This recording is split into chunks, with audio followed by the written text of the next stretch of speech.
Ok, on va recap le market de vendredi. Ok, le 23 janvier, il y avait juste Flash PMI, je pense à 9,45. Bref, coming to market open, là, ce qu'on voit là, c'est que previous day high ici, previous day low est ici, et le 1 heure ressemble à ça. Dans ma tête, moi je l'ai dit, me semble que ça look bad ça. Mais ça, puis juste en me posant cette question, juste en me disant ça, j'aurais dû dire, je prends pas de trade. La raison que ça doit te battre, c'est qu'on a des great targets ici, des great targets partout ici. Puis comme disait Blake, tu veux attendre qu'un bas se fasse prendre pour là, on veut aller vers là, you know.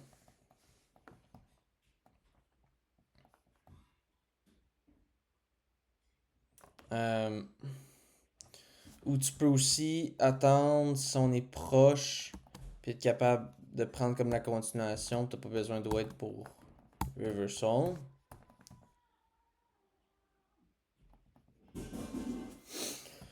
Mais juste en checkant ça, c'est pas clear c'est où ce qu'on veut aller. Genre, c'est pas clear. Ça veut pas dire qu'on s'en vient ici, qu'on est nécessairement aller prendre ça. Genre, on peut encore rester dans le chop pis se faire chop. Genre, c'est pas un pied qui est good. Ça, c'est le premier red flag. J'aurais dû dire, fuck it, je ne trade pas. Mais, c'est pas ça qui s'est passé. Alors, moi j'ai checké ça, je suis comme, ah, mais écoute, sur le 1 heure, on semble avoir un displacement, on semble respecter ça, disrespect ça. On va aussi les manipuler, respecter ce gap-là, respecter encore ce gap-là, respecter la même chose ici sur les gaps de 5 minutes. Et on va voir sur le 2 minutes une manipulation, distribution, avec une accumulation ici. Ici, ça paraît d'un beau setup, mais il y a plusieurs red flags qu'on a manqué. Le bias qui était juste énormément choppy. Le fait qu'on vient edger ça ici. Ok, oui, certains pourraient dire, ah, mais on a respecté la wick. Oui, c'est vrai. Mais, tu sais, si on arrêtait dans un clear downtrend, clear downtrend, on fait ça. C'est beaucoup moins pire que quand on est dans un choppy market puis qu'on fait ça. Donc, deuxième red flag. Mais troisième red flag, c'est que ici, il y a un SMT. SMT, c'est déjà take. C'est déjà take. So why would. Genre, c'est un SMT. Il faut qu'on prenne pour acquis que ça, c'est take. Donc là, je perds 2 heures là-dessus. Premièrement, un R ici. C'est bad. C'est pas un A+. Puis mon deuxième trade, parce que j'ai rentré ici parce que j'ai vu qu'on venait respecter dans le fond. Euh, c'est crazy. Qu'on venait respecter. Dans le fond, ce qu'on est descendu, on vient respecter ici. On re-shut down. Je me dis, ok, ben là, finalement, ici, on veut juste créer du sell side. On va sûrement aller venir prendre tout ça. Hum, Si c'est clear, si c'est un A+, je peux comprendre que je veux la reprendre, genre. Mais c'était pas le cas. Fait que si vraiment 2 heures, genre, bad. Hum, Puis, ben c'est ça, Blake a été capable d'éviter ce trade-là. Obviously, il a évité ce trade-là aussi. Mais il a été capable d'éviter ici pour la raison de la SMT puis du unclear bias. Il a pas parlé des relatives. Euh, mais bref, c'est ça. Fait que là, je suis moins 2 heures. Là, il me reste à peu près 4 heures dans mon compte. OK?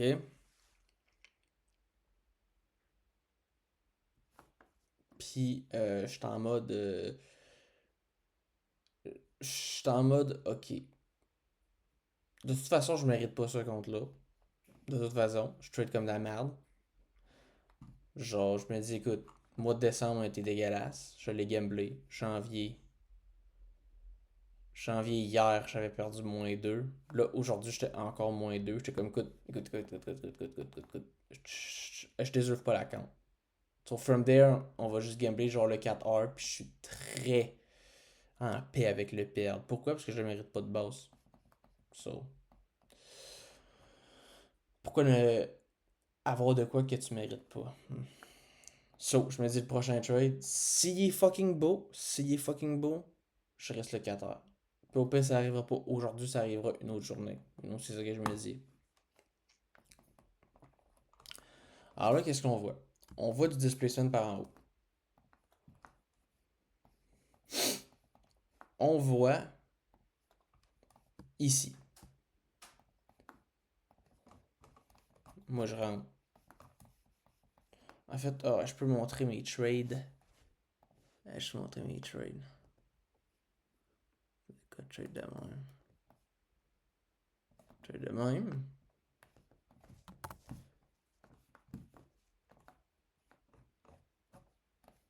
Ah, my days. Trade de même.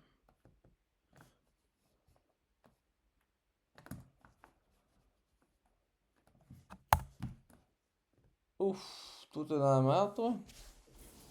Non, mais je tente de t'en aller, là.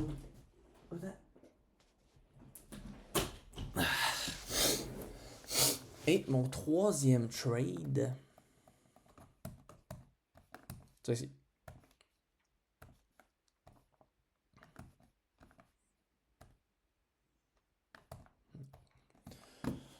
So, why that trade wasn't obvious for Blake, puis pourquoi qu'il l'a fade? Plusieurs red flags. Ici, on a des gaps, ok? Fait c'est sûr que si on est pour être bullish,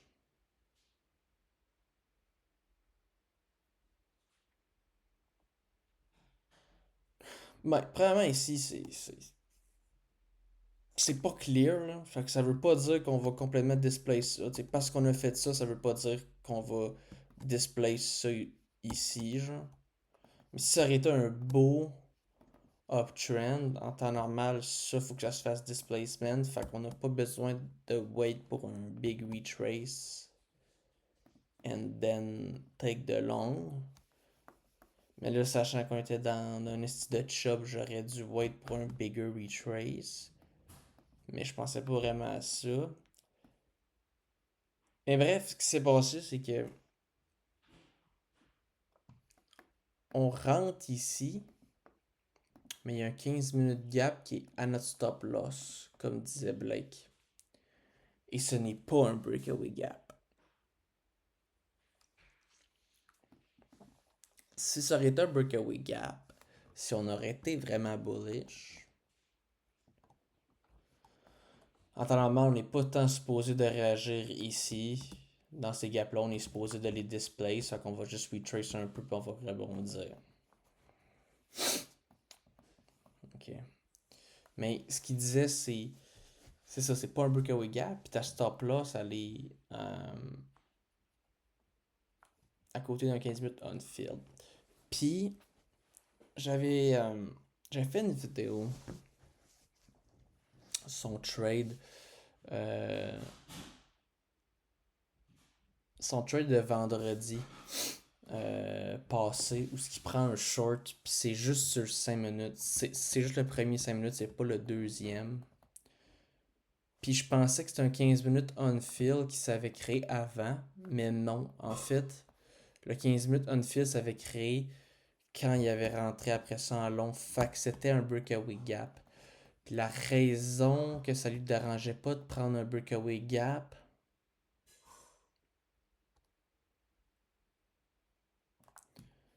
c'est à cause qu'on avait. En fait, c'était juste genre rien ici. C'était juste absolument rien. Fait qu'il n'y avait pas besoin de voir un gros retrace. Fait qu'il a vu genre le breakaway gap. Il a dit c'est good. Si ça aurait été, c'est ça, des gaps on-field ici, un breakaway gap aurait été aussi good, you know. Si par contre, si mettons stack de l'heure et stack de l'heure. Là, quand tu prends ça, tu veux peut-être wait pour de quoi de plus haut. Comme qu'il avait dit aussi.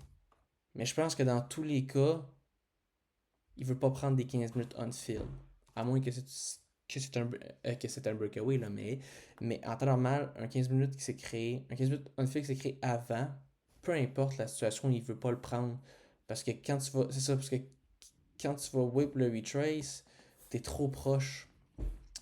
Il l'a dit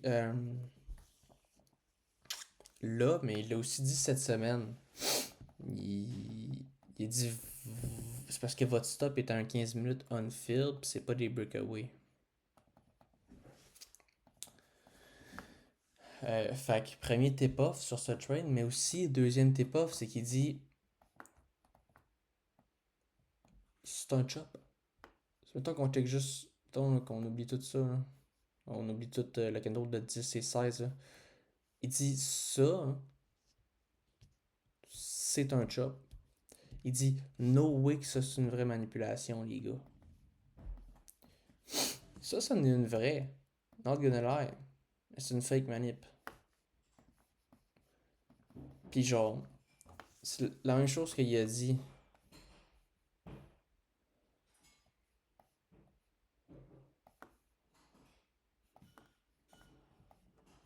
Ici, il a dit, ben, premièrement, moi j'avais pris.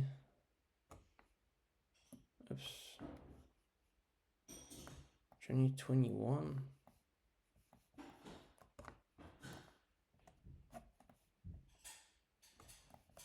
Oh non, I'm trying to see. Ok, c'est ça. Il avait dit. Premièrement, moi j'avais rentré ici, mais il avait même pas parlé de lui. Il avait parlé de lui, de ma deuxième entrée, puis il dit check les gars, c'est un chop. No way que ça c'est une manipulation. T'es encore still in the chop, tu vois. T'es encore in the chop. Pourquoi tu veux le prendre si t'es encore in the chop? Tu sais. Il disait le chop c'est vraiment. C'est le mot genre de la semaine. Il disait regardez vos journals, puis la raison que vous faites stop rate, c'est parce que vous prenez une manipulation distribution, mais c'est encore dans un chop. C'est un fake AMD. Faut savoir reconnaître vraiment une belle manipulation, puis une belle distribution.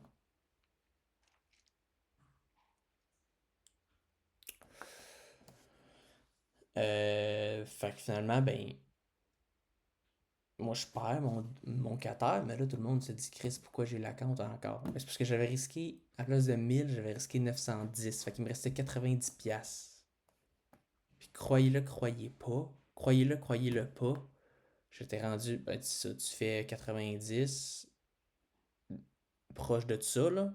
Ou qu'il me reste juste genre 90 pour hit le 725, c'est à peu près genre 650. 640 peut-être. Ben croyez-le, croyez-le pas. J'ai fait 600$ pour le mettre à ma balance à zéro. J'ai fait 945 pour la monter à 945. Je l'ai gamblé, en gros. J'ai hard gamble. J'ai hard gamble sur ce move up là. En fait, quand. Ouais, c'est ça. C'est juste. C'est juste ça, man. C'est juste. Je mérite pas ce compte-là. Le mois de décembre, je mérite pas ça. Puis, mois de janvier, je mérite pas ça. C'est. Je sais pas comment plus l'expliquer que ça. Ok. Puis, on a encore la chance de l'avoir. Puis je me dis, Chris, ça doit être pour une raison que je suis autant chanceux de même. Il faut que je le garde ce compte-là, puis il faut que je fasse attention. Fait que je vais recommencer à juste risquer 250. Euh, et là, je pense que la manière que je devrais mériter la dernière semaine et les prochains mois, c'est c'est comme qu'on peut voir Blake, il wait pour le A+. il est patient. S'il faut qu'il trade pas de la semaine, il va le faire. C'est un gars que je suis pas mal sûr. Je vais checker ses stats. Mais c'est 2-3 trades max par semaine. Ça, c'est pas normal. C'est pas normal, ça. OK? C'est un gars qui est très conservateur, qui wait pour un A+. That's it. Il wait pas pour un A- ou un B++. A+. That's it. Et faut savoir au niveau technique, tu sais, les prochains objectifs, là, c'est. Ben, en fait, tu sais, pour atteindre les A+ setup, ça te demande quelques compétences. Première compétence, c'est être capable de reconnaître qu'est-ce qui est un A+, et reconnaître qu'est-ce qui n'est pas un A+. Donc, être capable de fade énormément. Troisième compétence, c'est être capable d'être énormément patient. Donc, ici, plus une compétence psychologique, alors que les deux autres étaient plus compétences techniques. Mais tu sais, pour vrai, on l'a eu cette idée-là qui était derrière notre tête, genre de dire ouais, mais on devrait peut-être pas. Genre, mettons qu'on prend juste 2-3 trades par semaine, puis qu'on va être juste pour des plats, c'est ça. J'ai eu, j'ai eu cette idée-là derrière ma tête, tu sais.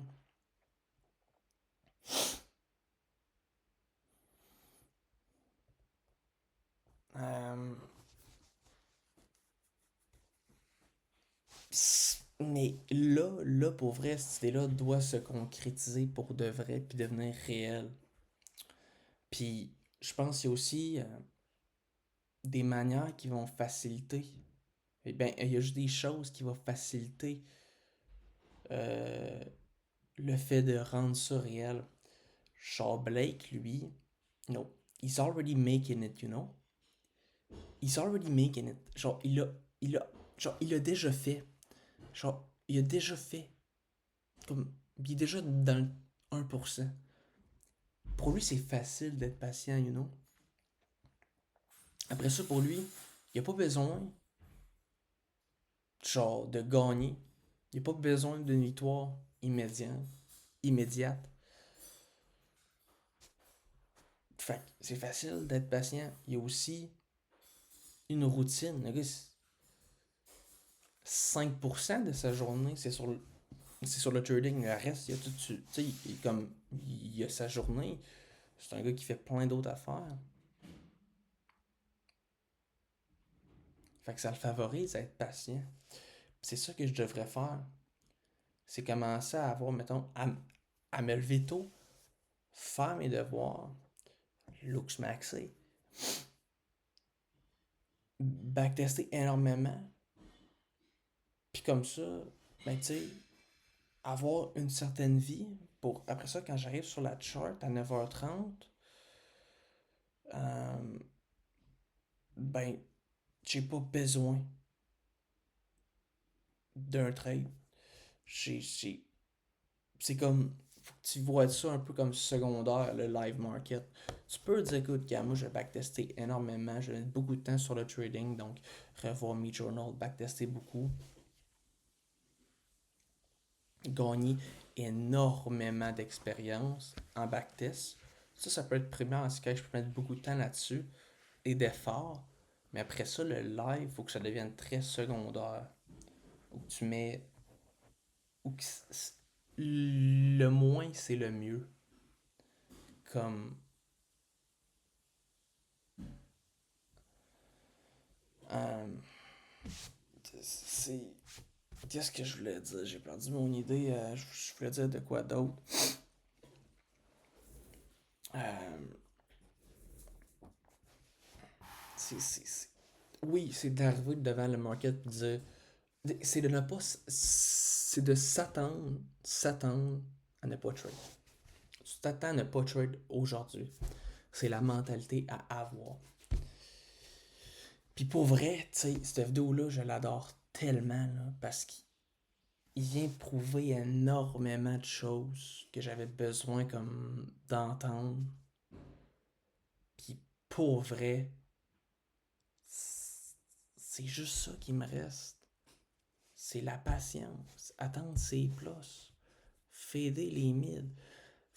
En fait, faut que tu te poses la question. Faut que tu trouves qu'est-ce qui marcherait pas dans ce trade-là. C'est-tu vraiment, vraiment, vraiment 100% ce que je veux voir ou il y a quelque chose que j'aime pas? Tu sais, c'est comme, qu'est-ce qui marche pas? Faut que tu trouves. Faut que tu veuilles ne pas le prendre, le trade. Faut que tu sois capable avec deux trois trades par semaine. Je dis pas. Je dis littéralement deux trois trades. Je veux pas dire deux trois journées de trading. Deux trois wins ou loss. Non, non, non. Deux trois trades par semaine. On parle de entre 8 et 12 trades. Que ce soit des break-even, des wins ou des loss. Mais tu sais, 8 à 12 trades.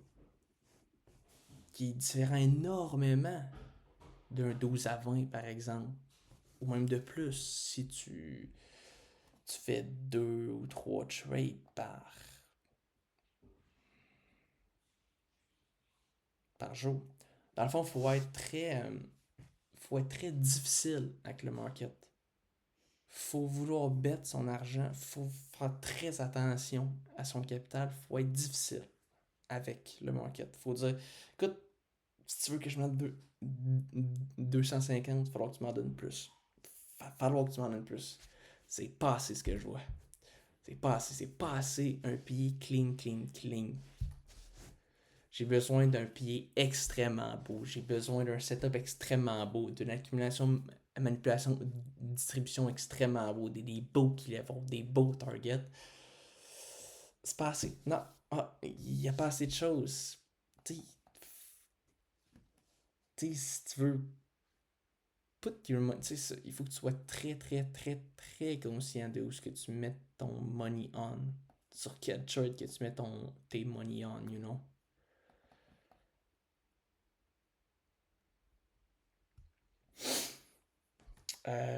Puis ça va être vers ça. Ça va être avec ce genre de fait que je viens de dire là, d'énoncer que je viens de dire euh, que je veux faire pour les prochaines semaines. Ok? Euh,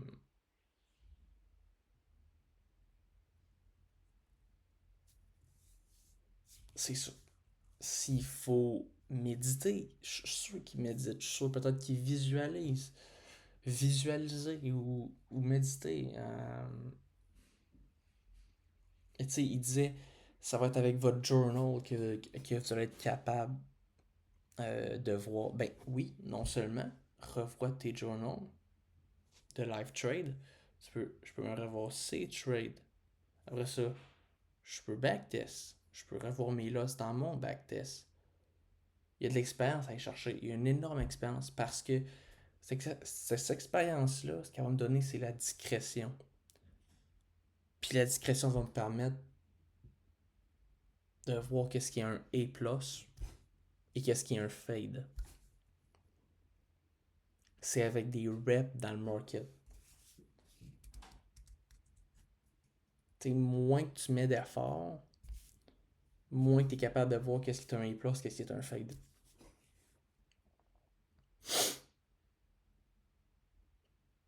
Parce que oui, il y a des concepts comme théoriques, techniques, mettons, je pourrais dire, de genre, ok, tu veux être proche d'une liquidité, tu vas avoir une belle structure, tu vas avoir un beau key level, un beau AMD, mais des fois, ça vient juste de les pattern recognition, de comment les candles se forment. Puis c'est inconscient, mais tu sais qui est beau, puis tu sais qui est pas beau. Puis tu peux pas trop dire pourquoi. Puis c'est ça qu'il voulait dire, Blake, dans sa vidéo. Ça, c'est pas teachable. Comme, c'est pas teachable de vous dire genre, c'est qu'est-ce que je veux voir, qu'est-ce que je veux pas voir.